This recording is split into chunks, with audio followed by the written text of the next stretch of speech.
अस्सलाम वालेकुम व्यूअर, मैं हूं शहबाज और आप देख रहे हैं मेरा यूट्यूब चैनल। आज हम बात करेंगे जी ये सीरिलैक के बारे में। ये जो सीरिलैक है ये नेस्ले कंपनी का होता है और ये आपने इस्तेमाल करवाना होता है अगर आपके बच्चे की उम्र जो है 6 माह से ज़्यादा है या फिर 6 माह हो चुकी है।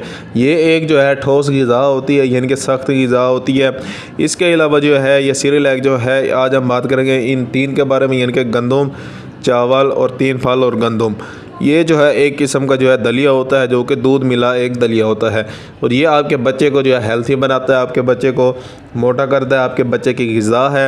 और इसके अलावा जो है इसमें जो है ऐसे विटामिन और आयरन पाए जाते हैं जो कि आपके बच्चे के लिए बेहद ज़रूरी होते हैं। इन तीनों में फ़र्क यही है कि एक जो है गंदम का होता है, यानी कि गंदम के इसमें पाया जाता है, यानी दलिया ये गंदम का होता है। एक चावल का बना हुआ होता है और एक जो है 3 फल भी होते हैं उसमें, यानी कि सेब, केला, अमरूद और गंदम। ये इसमें तीनों में, यानी कि एक में पाया जाता है तीनों। इसके अलावा व्यूवर, अगर आपको कोई भी बात समझ नहीं आती तो हमें कमेंट लाजमी करें। मिलते हैं अगली वीडियो में, हमें इजाज़त दें। अल्लाह हाफिज़।